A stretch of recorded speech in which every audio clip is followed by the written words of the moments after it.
here we seemingly have a problem.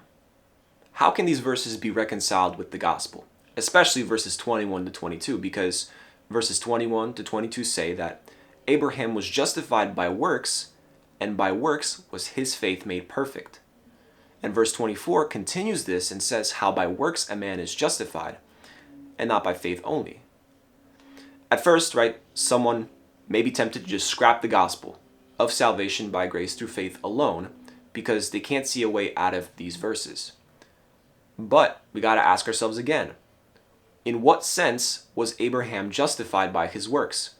What kind of justification is James talking about, if not salvation?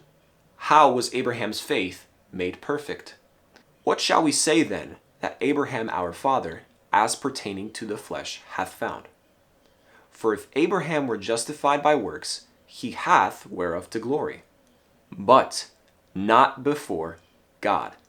So here we have Paul using the same scripture as James does from Genesis about Abraham about to offer his son Isaac at the altar, and they both mention a justification that Abraham underwent in that act.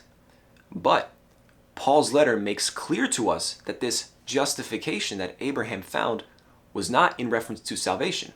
Because notice, the good work that he did, although he did do it, he has no glory before God with it. Therefore, he is not justified before God, but before us, his brethren. Abraham's justification is profitable to those who look back at his story and gain faith from it.